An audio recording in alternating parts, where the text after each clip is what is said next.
Hey friends, this is Marilyn from tarotclarity.com, and I think you're going to love today's video. Now, in my last video, which was a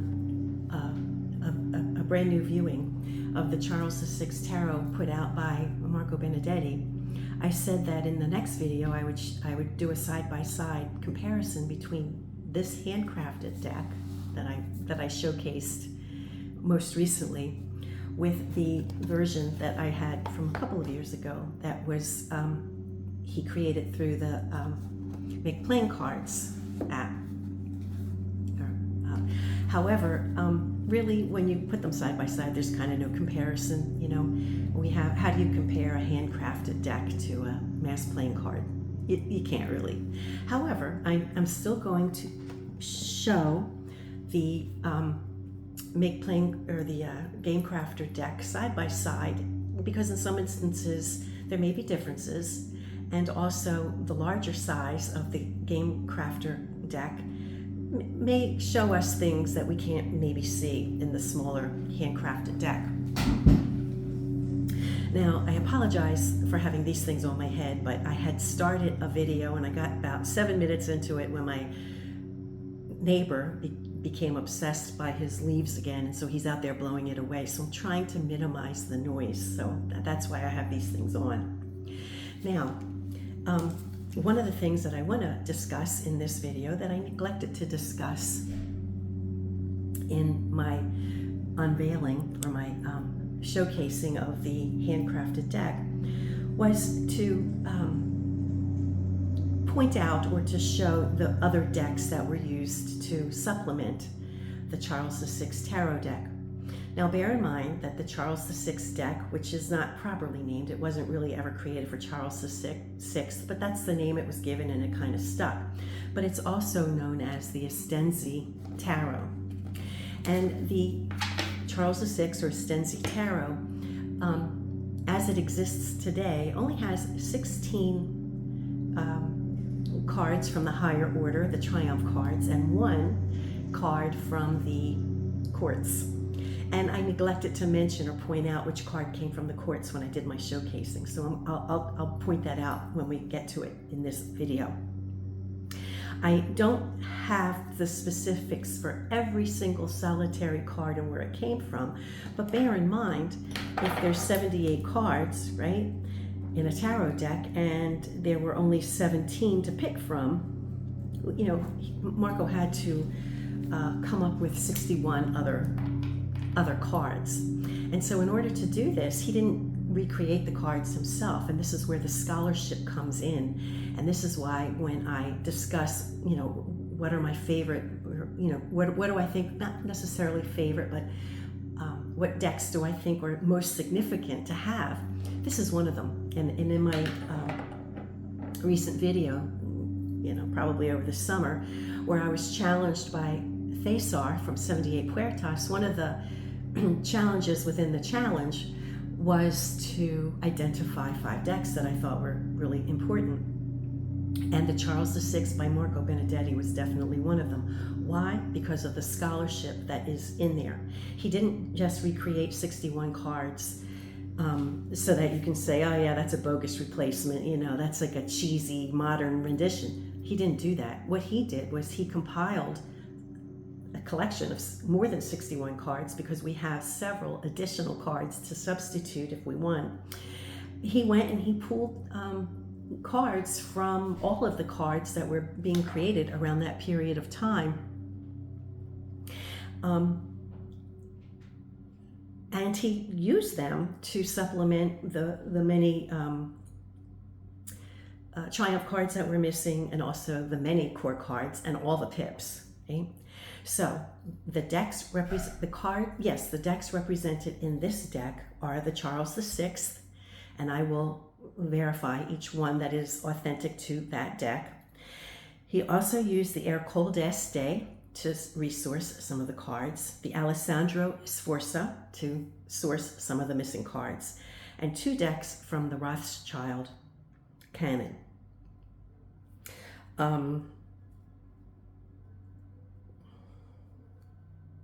Okay, so let me flip the camera. Hopefully I won't make any mistakes, and I'll flip it without losing it. And we'll get started. Now, as I mentioned, I am going to keep the Game Crafter deck nearby, so that because there are some differences, there may be one or two cards that he chose a different card for when he chose a different deck for when he did this deck. So I'm just going to keep them side by side for fun and games, but bear in mind that there is no comparison between a handcrafted, beautiful card stock with, typical, playing card kind of mass-produced deck. Now, the full card is an original card to the Charles VI or Stenzi deck. And here we see a border. So I imagine that the original cards had borders, the cards original to this deck. And many of the replacement cards for missing cards, he chose cards that had borders. We have the Fool, who is wearing a cap. Maybe that kind of cap would signify some things. People of that period of time might recognize what kind of cap that was. I don't know. It has ears, like donkey ears, coming out. He appears to be holding a string of bells, so he makes noise. And we see evidence of bells on later Fool cards as the Fool perhaps evolved as it migrated to other locations. He's scantily clad, and because he's in the presence of children, it definitely could be argued that he is inappropriately dressed. But there does seem to be, the kids aren't like too threatened by him, because I think they're throwing stones at him and they recognize him as a fool.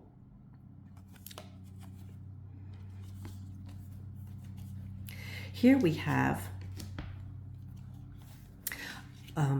the magician card, and you'll notice that he used the same card for each of the decks, but he mirrored this one. This card is from the Ercole D'Este, and as it says, he mirrored it.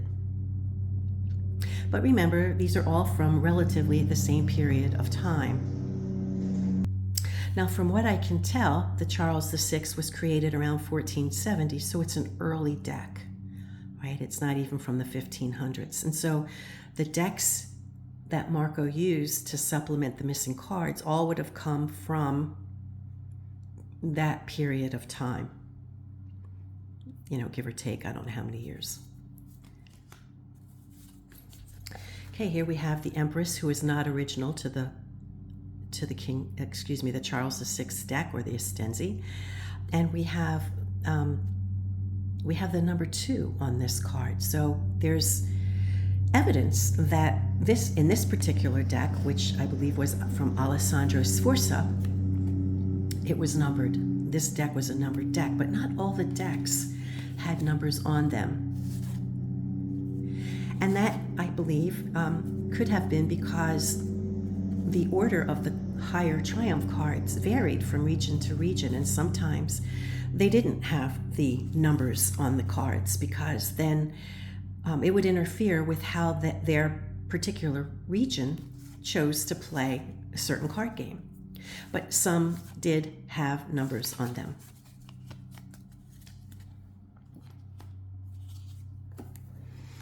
Now here we have the female Pope card, which was not original to the deck. And Marco, according to the note he sent me, said that this came from a Visconti deck from the Fournier Museum, and that he replaced a cross with a key. Now, for the life of me, and this is I don't think there is an additional female Pope in this deck that he included. I didn't see it, and that if we go through the deck together and then we spot it, I'll point it out. But I don't see a cross. Well, he said he replaced the cross with a key, but I don't see the key. So in here somewhere there is a missing key. Is this what it? Oh, this must be it. So this must be what he's referencing. It doesn't look like a key. Let's see what we can see in this card. So she apparently must have been holding a cross and he replaced it with a key. but I don't really see a key. And if it is a key, it's a really big key. But, you know, when we compare the supplemental cards with the original card that we have so far, you know, they have a similar border, right? So they could have, you know, they are very reminiscent of the, you know, how the original deck may have looked. This, I know, is an original card to the deck. And of course, this is the Emperor.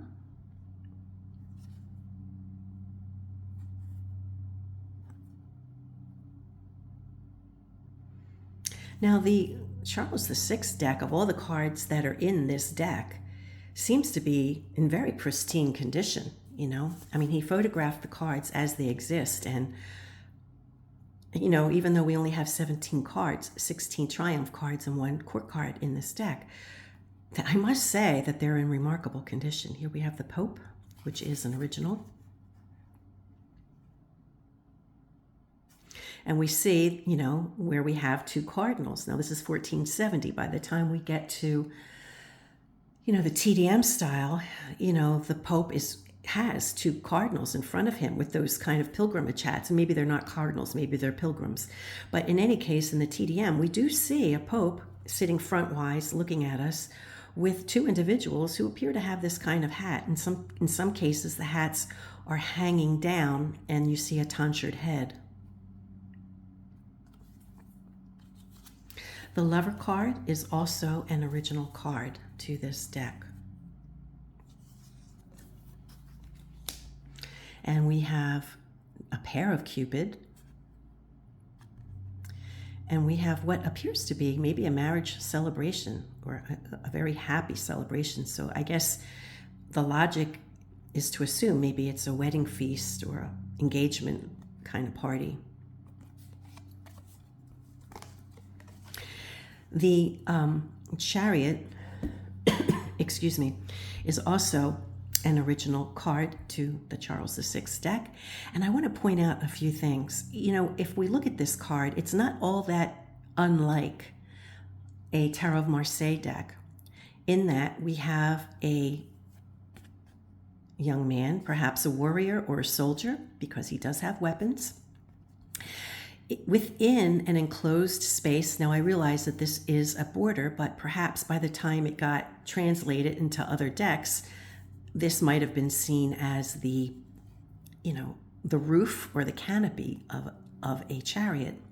And notice that we have bunting in a scalloped edge, which we see in TDM1 style cards coming out of France around 1650 or 37, or whenever the earliest TDM1 deck is now supposed to have come from. So we see the scalloped bunting here from 1470. And we see the 2 horses also. So I wonder, could this have been a source from, you know, an element of design that TDM1 echoed? They just put the canopy up here, the scalloped edge up here.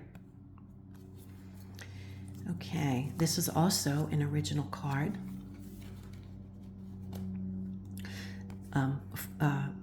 Temperance is an original card. And you'll notice the scalloped halo, which is either from Firenze. Yeah, I guess Firenze would have been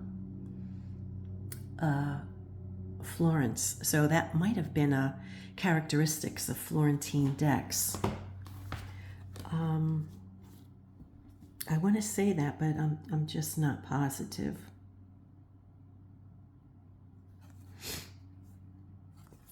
And then we have Justice, which is also an original. Now, yeah, which is also original to the deck. And again, notice like what pristine order, what pristine condition these original cards are. I'd love to know how they were kept. You know, somebody cherished them and took good care of them. Again, with the original cards, I'm not seeing numbers on them. I'm seeing numbers on other cards, but I'm not you know, I'm not seeing numbers on the original Charles VI cards. Okay, the Fortitude card is original, and at this location and this point in time, you know, Fortitude is represented by a female with a column. Okay, now we get to a card that looks a lot different, right, than the other cards. This is one of the cards taken from the bar sheets, or the the Rothschild. I think it's like stands for Beaux Arts Rothschild. So this is an authentic card. It's not a recreation by any modern person. It's actually the way it looked in a contemporary card. We have a lot going on. We have somebody below, somebody going up, somebody coming down, somebody at the top. But it's interesting because the one at the top doesn't even look human, but the ones that are in various stages of ascension or descension are all human, which is kind of interesting. We have the Hermit. This is again an original card. So this one was, in fact, in the original Charles VI or Stenzi deck. And we'll notice in the Hermit that he's not walking with a cane or a stick. He is an older gentleman with a very long beard. He has an hourglass as opposed to a lantern, which I can see how, you know, as it emigrated or as it, you know, progressed in other countries or even other areas of Italy, it became a lantern. And you'll notice that there's a mountain or a rock, you know, which suggests a dwelling, which, you know, suggests that there's a dwelling. So this may have been his reclusive habitat right in here. We have the Hanged One, which is also an original card to the deck. As is typical in Italian decks, and just about every deck showing the Hanged One, we have somebody who is wide awake, because remember, these were kind of, you know, wanted cards, you know, to disgrace a family or an individual for a crime of either treason or betrayal or theft or something like that. And Italians would have recognized this posture as a punishment, which is why when I see the when I see the Hanged Man in a spread, I think of, you know, behaviors have consequences. Now, in this deck, we see that he is portrayed as having money bags. Now, it's tempting to believe, and I think it probably is a reference to Judas, because in case you missed the point of it being the punishment for betrayal or treason, they put the money in there, which would have clicked with a medieval audience into, you know, further driving home the point that it's a reference to a betrayal, a type of betrayal, for example, by Judas. Now, Judas didn't die in this particular fashion, but I think it's still a reference to betrayal or treason. And the Death card was original to the deck.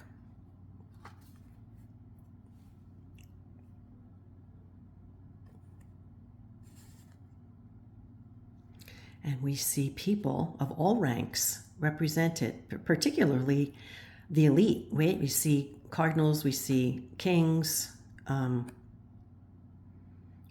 know, we see people of high rank here. I don't think we see any common guy.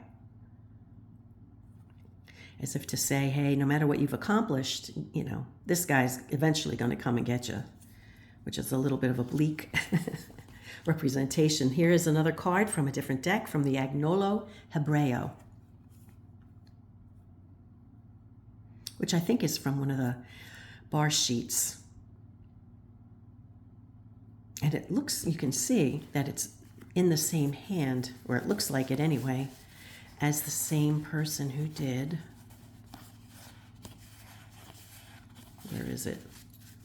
The Wheel of Fortune.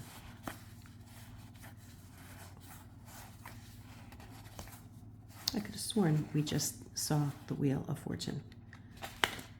Where is it? There it is. I mean, doesn't it appear to be from the same hand?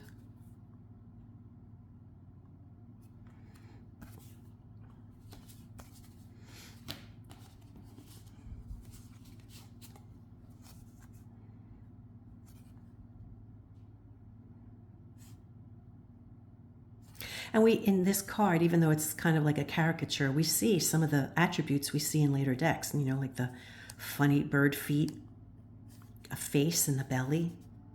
He's devouring people. It looks like there's a person being eaten.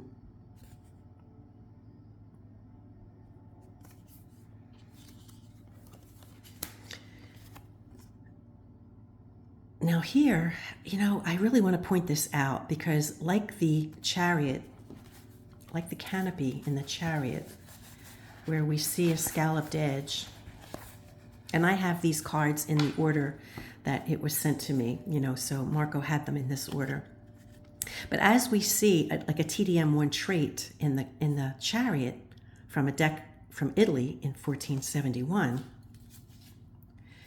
I think we also see a similar characteristic that appears in TDM1. Now, I guess it could be argued that this does come from the sky. This could be a dark sky and a stormy sky. And I guess it could be argued that this lightning bolt or this fire comes from the sky. But I think there could also be a case made that it's coming from the tower, which is a characteristic of TDM1. But at any rate, we don't see any individuals falling from the tower, and we see a cascade of falling stones or brick. So we do see that the tower has been struck or has a fire from within. Greater scholars than I can probably tell us that. Now again, I'm guessing this is from the Rothschild sheet, right? Oldest example of the star in the Bolognese canon taken from the bar sheets.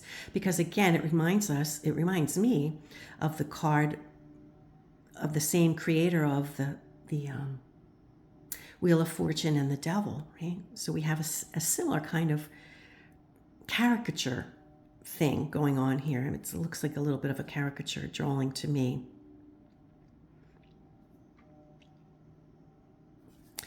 And it looks like they're holding up a crown, which is interesting. So maybe that's a reference to the Star of Bethlehem, because it is where the King of Kings, you know, what they would have, you know, felt was a King of Kings, a reference to Christ, which I believe would have been prominent in this period of time and would have, you know, been a thought they would have had when they saw this card.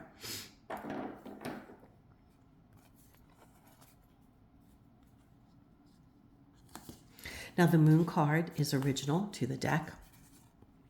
And here we have two individuals who may or may not be astronomers, but they certainly have instruments for astronomy.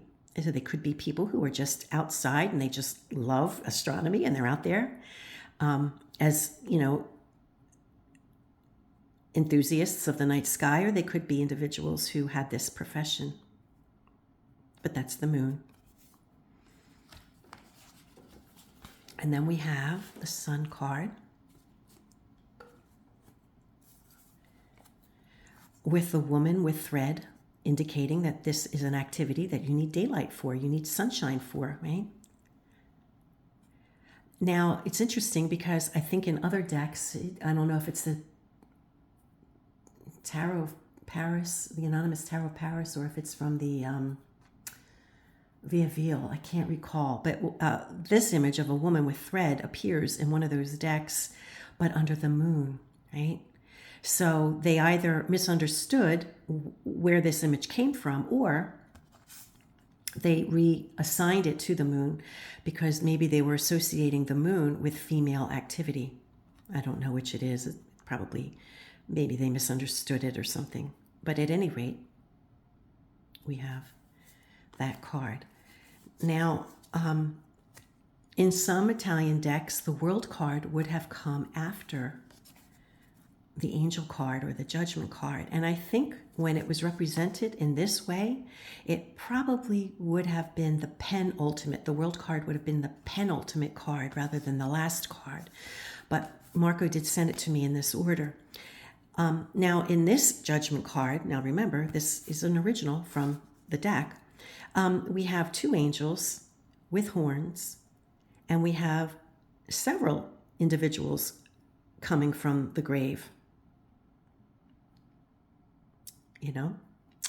And so this suggests like this is you're ascending now into heaven, right? You have to account for your life. Now, when we have later representations of the World card, we see, let me pull a card so that I'm not forcing you to imagine something that maybe you can't see in your mind's eye. Now, to help illustrate what I'm saying is later on when the image of a Christ-like figure appeared within a mandala, right?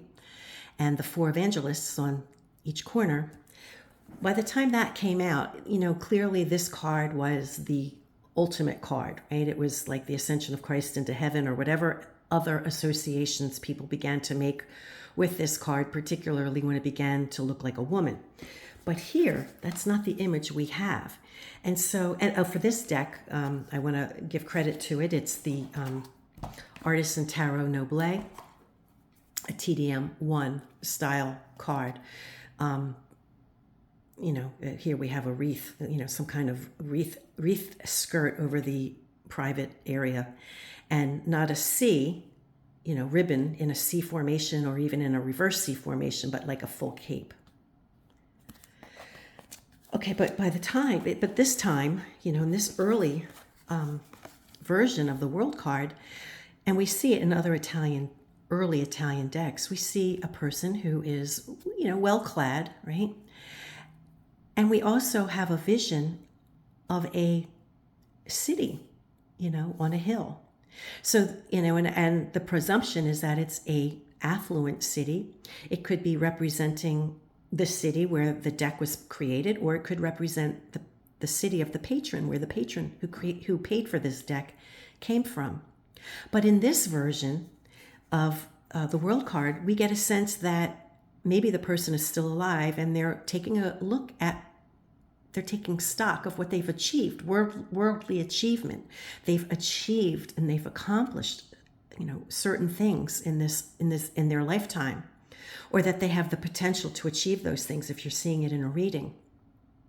But a worldly World card doesn't seem to make sense after the Judgment card because you're already dead, right?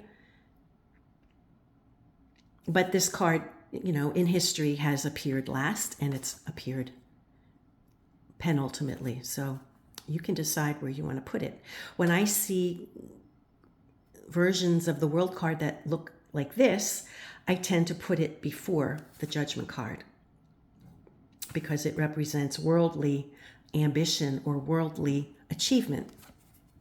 Whereas this one is, okay, you're done with that world. Now let's account for your actions. Okay, I've not been keeping up with this side.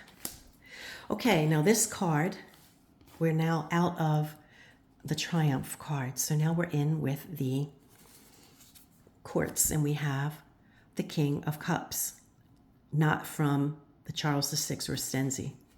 Now, I don't have specifically where it's from, but remember that the court cards came from either the Ercole D'Este, Alessandro Sforza, or the Rothschild's deck. Now, I think we already saw the cards from the BAR or the Rothschild, right? So I guess it's safe to assume that this is either from the Ercole D'Este or the Alessandro Sforza deck. And even though it's from the same period of time, roughly, I think we can see some slight differences in the rendering of the individual. But it's not so different that it's, a ghastly substitute. Here, with the beautiful queen, she seems like she could have been in with the Charles VI deck. She seems like she could have been an original. She's not as neatly rendered as the other cards, but she looks like she could have been. Here we have the Knight of Cups.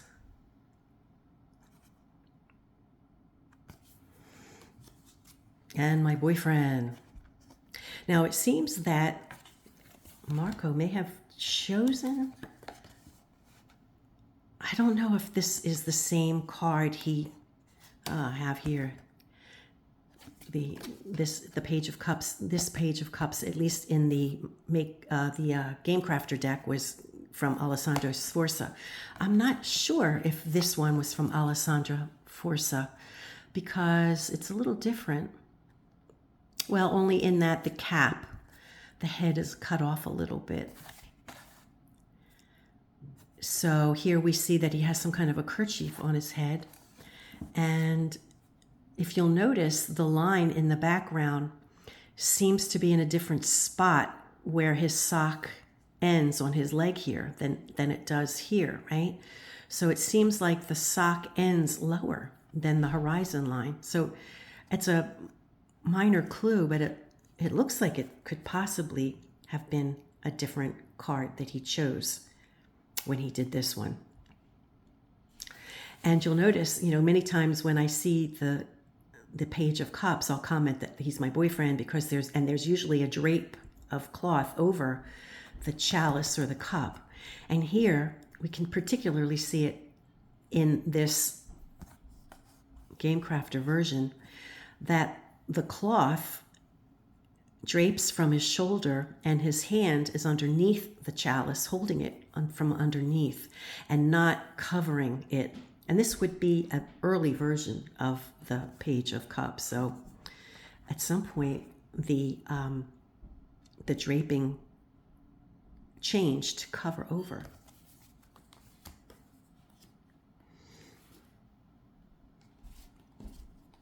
Here we have the Ace of Cups. And now we're getting into the pips themselves. And I don't really know what's going on in this image, but it looks like a good time nevertheless. In this version, I'm not sure if it's the exact same deck he used. It may have been slightly different, a different deck, but there seems to be greater clarity in this version than here.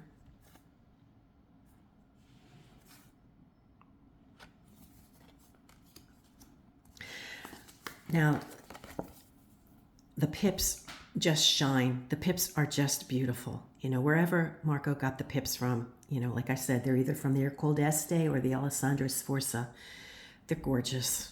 They're just so beautiful. And they're in keeping with the period of time and with the original deck. So, I don't feel, even though there's only 17 original cards in this deck, I don't feel like it's a disjointed kind of deck. It just feels like there's a cohesion because the cards are authentic to the time and place.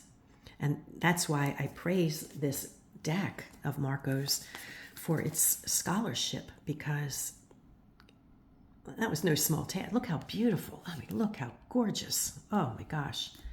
That is truly beautiful. And all of the cards are that beautiful, really. All the pips.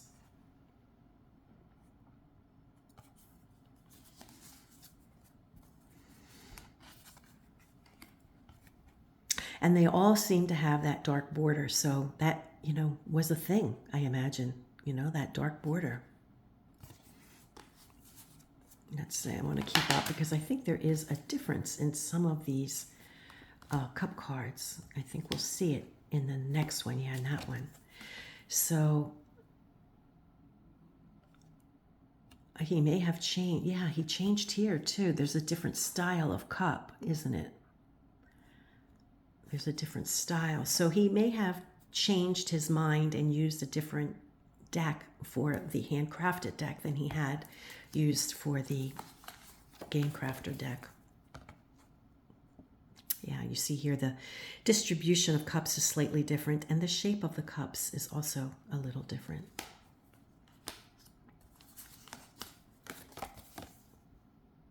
But either one is lovely here. They look like he used the same deck for both versions.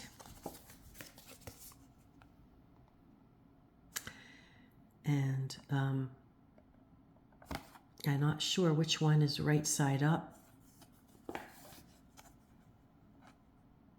but it's we have 3 up, 3 down, and then 4 stacked. Now this is the way the card came to me, but in a way it almost looks like it should be this way now, except that this is rounded on the bottom and it would never be able to stand. So this must be the correct way. Okay, so now we're moving into the courts of the batons, I imagine. I'm not sure if this is batons or swords. We'll find out when the pip cards follow, but definitely the king. Definitely the queen. And again, we see the tendency toward a scalloped edge, right? We see that in the virtues or the halos. And we see it in this corner, in the corners of this card. Now, I forget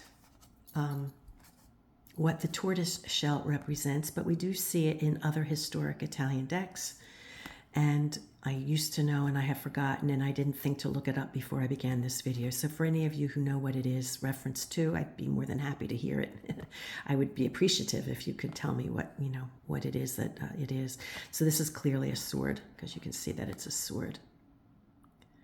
And this knight looks like he's all in too. He looks like he looks like he's definitely done battle, and he's either wounded or very tired. Now, do you recognize that this page of swords looks very, very similar in style and treatment to the original deck? And it is. This card is original to the deck. So this page of swords is original to the cards, the other cards that are original to this deck, right? You see a similarity. And it's also in pristine condition. Again, just pristine condition.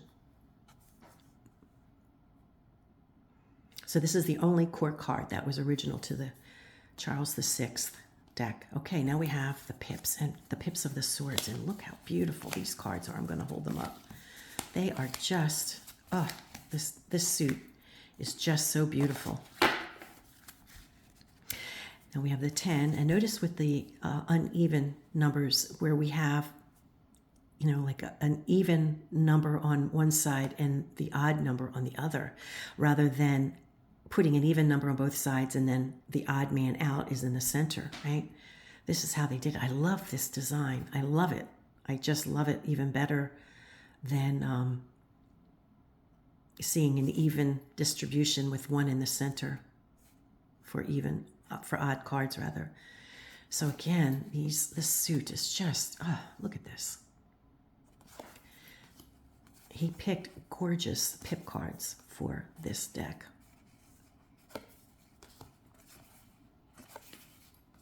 Don't you agree? I think so. And here we have the embellishment of a sword piercing a heart, which is very interesting. We see something similar later on in, I think in the Solabusca, there's the 3 swords piercing the heart. And then we also see it in 1909 when Pamela Coleman Smith created her deck with the, with the reference to the Solabusca. But, we see it here. Not that there's 3 swords, but we do see a sword piercing a heart here.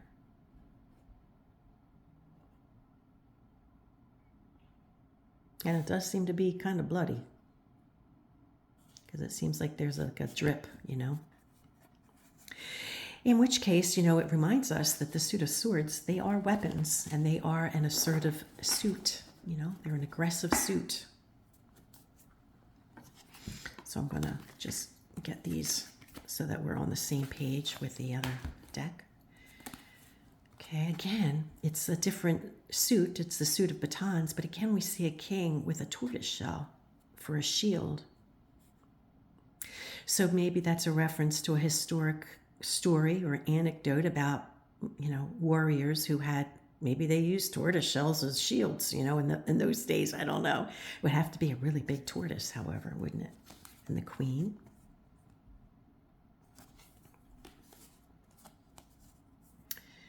The knight and the page. Now with these batons,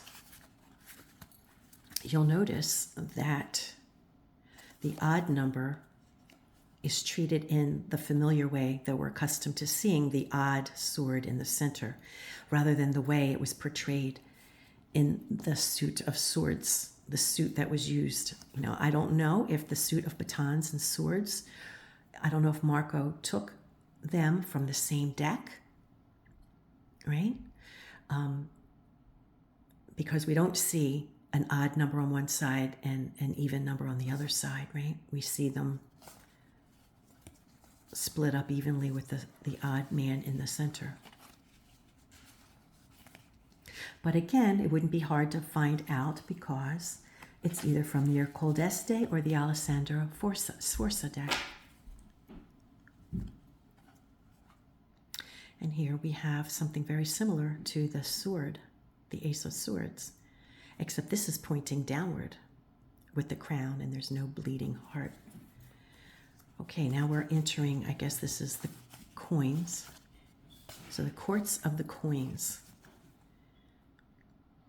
So here we have kind of what looks like a Byzantine kind of style dress, doesn't it? This suit of courts, or at least these two individuals, look quite different than the original cards.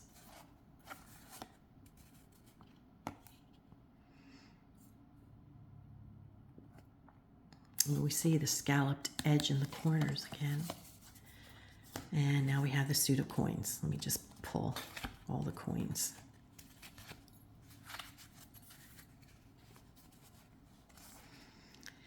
So perhaps this is referencing a parable or a, you know, it could be something like referencing Aesop's fables. It could be referencing any poetry or even a scene in a play, who knows.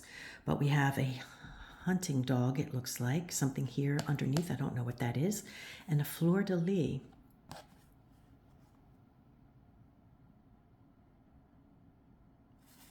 I'm not sure what that says, fleur. Maybe that says fleur-de-lis, I'm not sure. But then the coins that follow, looks like it comes from a different deck, right? It looks like it comes from a few different decks. So we have the three. Again, we have the beautiful floral arrangement behind the coins.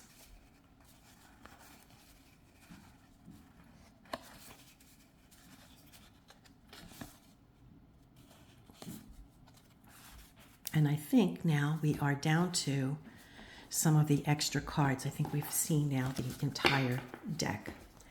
And we have some of the substitute cards. If you don't like the particular King of Swords from the other deck, you know, from the primary, the one that Marco chose, you may choose this instead. It looks like a sword to me. He's got a crown, a hat crown. He's got a shield. This looks like a Queen of Batons. She looks like she's holding something, and it doesn't look like a sword.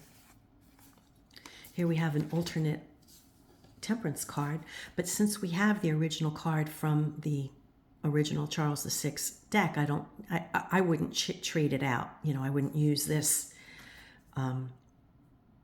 card to substitute for the card that's in the deck because it's not the original. But you know, if you like it better, you could use it. Same with the Pope.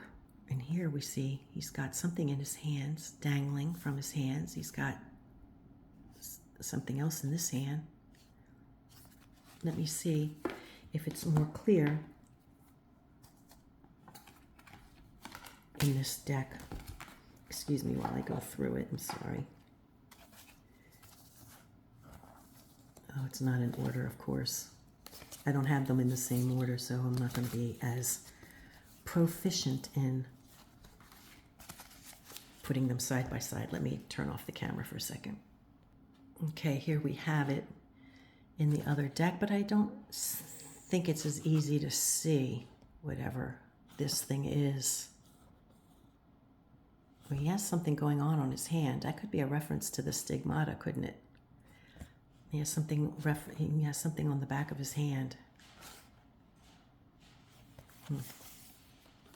Here we have another world card. And instead of a person, you know, we have a putti, and he's sitting on top of a town, you know, a little circle which contains a town, and underneath we have a bird, an eagle or some kind of majestic bird. Here we have a reference to Diogenes and Alexander the Great. Now, I have seen this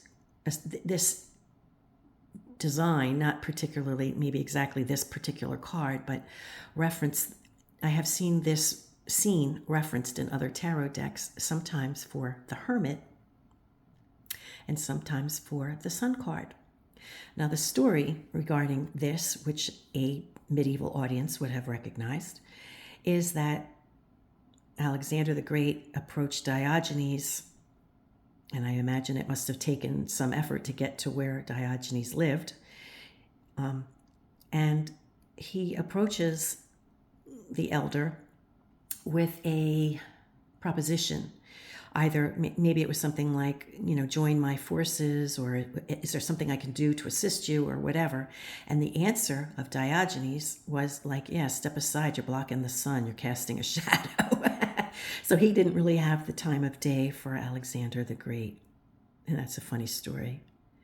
So if you want to replace the Sun card, but it was an original card, so, you know, bear in mind that both the Hermit and the Sun card that are in this deck are original to the deck. However, if you want to change it up, you have an option here.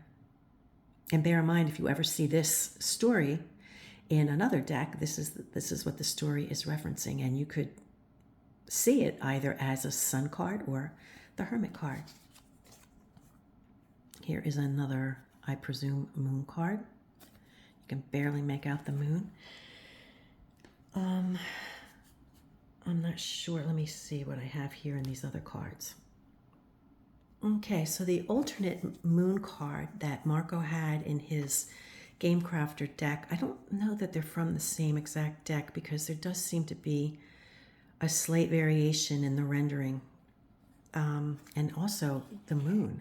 I don't see this moon in this card.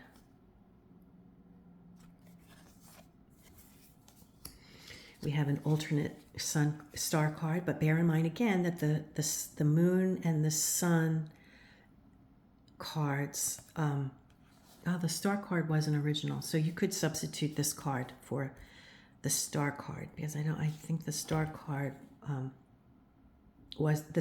in this deck was not original. So if you prefer this star to the one that was included, you can, and I probably will. I'll probably substitute out the Rothschild. I think it was a Rothschild card they put here, Marco put here, but I'll probably switch it out and use this one because I like this one better.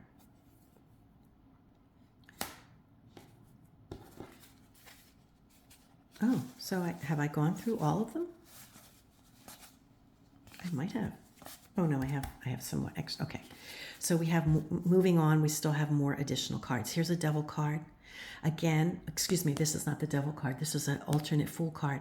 Bear in mind that the fool card in that deck is original to the deck. I wouldn't switch it out, but it gives us another option. And this one seems to be significantly more suggestive, almost perverted. I guess it is perverted. So I probably wouldn't use it. Here we have it. I always associated a stag with a rack to be a hermit, an early rendition of the Hermit, because in order for a stag to grow a huge rack, it took time. And so I thought it always referenced the Hermit, but I think Marco says it was something else. I forget what he said it was. Let me see if I wrote it in my notes. Give me a second.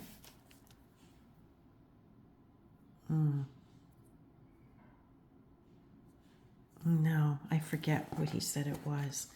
Gosh. But he said it's posted down below. I definitely will have that information posted down below, whatever this was referencing. But I had always thought that the stag with the rack was referencing the Hermit, but Marco has it being different. Here we have another Hermit card. Now remember, the card he gave us in the deck is original to the Charles VI. But if you prefer to switch it out, here's another one. Here's another Chariot. But again, the Chariot card was original, so you don't have to. This is just an alternative and just a glimpse, a peek into other cards from that period of time. Again, we have a world card that's not being depicted by a Christ-like figure in the mandala. Now we have 3 world cards provided in this deck, and all of them are of the same style, right? We have a person or an angel on top of an image of a city. I presume that's a city. And now we have another king of coin. Maybe it's a king of coin. It looks like he's holding a coin. And then we have an alternate to the page of batons, if you prefer this. I prefer the one that's in the deck.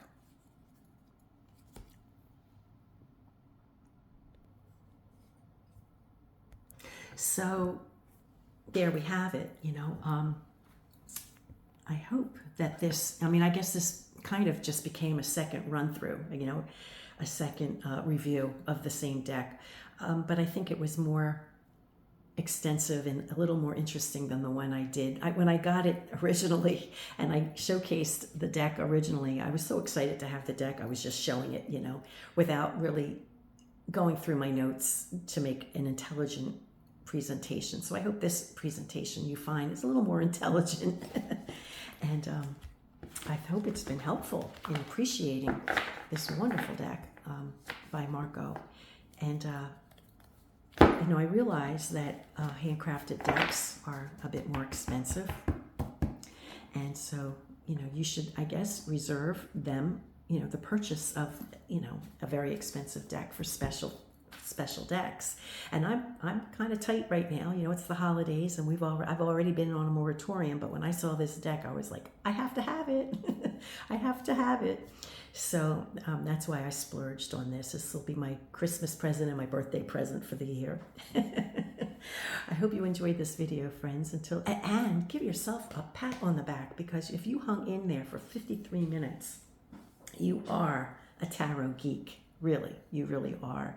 And, give yourself some credit, because it means you went down a rabbit hole. And I think that this deck is so important because of the scholarship that went into it, and gathering cards from the same period of time and from, general location, and it's just really, and having the additional cards, even though the original deck has many of the substitutes, has many of the original cards. We don't really need to substitute them out with some of the cards that Marco provided as substitutes. But it's interesting still to see the substitute cards, because, just to see what was going on at the same period of time. And I just hope you enjoyed this video as much as I have. Until next time, friends, peace, and stay well.